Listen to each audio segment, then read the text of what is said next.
It was a Monday, and Amanda was getting ready for school. Unlike most kids her age, Amanda loved school because Amanda loved to read. Her first class of the day was English, her favorite. She walked in and took her seat, second row, third chair over, and waited anxiously for class to begin.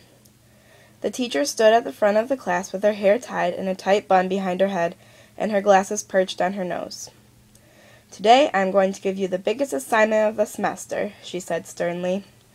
The class groaned collectively, except Amanda. As always, she was excited. "Each of you will choose a book to read. Then you will write me a 5-page paper containing information on the characters, plot, and theme," the teacher said. She then passed out a paper with the names of the books she suggested the students should read.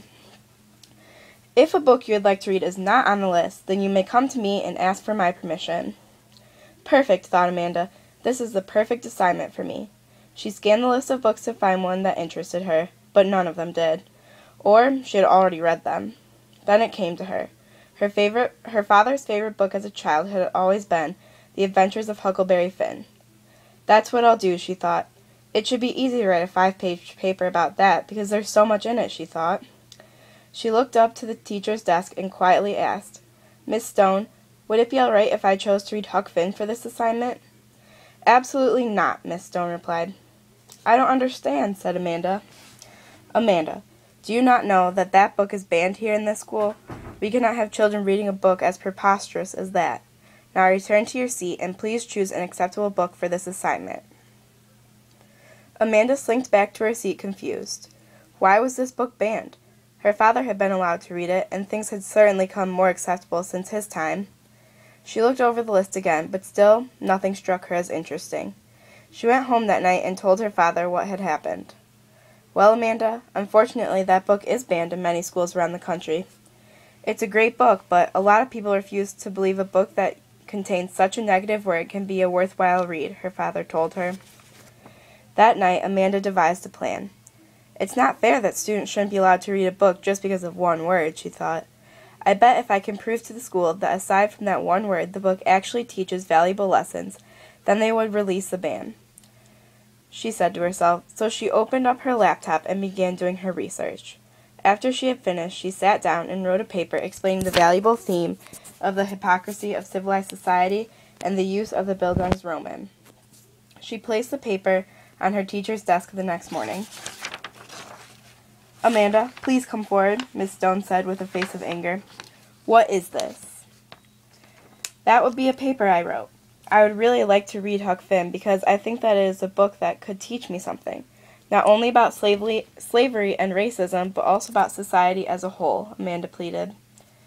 "Well, unfortunately, Amanda, I am not in control of that. If you would like, you may take this down to the office and show the principal. He is the one who will make that decision." So Amanda marched herself and her paper down to the office and in to see the principal. "Hello, sir," she said as she sat down. "I'd like to read Huck Finn for my English assignment, but I understand it has been banned in the school." "That is correct," he said matter-of-factly. "Well, I would like to ask you to reconsider that. I have written a paper that explains my reasoning." The principal took time to read the paper, and when he had finished, he let out a sigh. "You make a good point," he said. Amanda sat up, hopeful. "I will lift the ban on this book if you can explain to me what a Bildungsroman is, and how that will be useful knowledge for students your age to know." Amanda became nervous. She had put that in her paper, but she wasn't exactly sure what it meant. "Well," she began, "a Bildungsroman tells the story of an individual's growing up. In Huck Finn, it would show how Huck Finn has changed and matured as he travels down the Mississippi River. I think it's important for students my age to understand this concept because this is the stage in life where we are at right now. We're all traveling down a river, and we don't know what this river has in store for us or what is going to happen along the way. But at the end, we will have matured, and it will be because of what happened on the river." Amanda sat back relieved, and she was able to pull something together. The principal sat and looked at her. "I will lift the ban, but only temporarily. I want to read your English assignment when you have finished, and if it is up to my standards, then I will lift the ban altogether," he said. Amanda was overjoyed. "Thank you so much, sir. I won't disappoint you."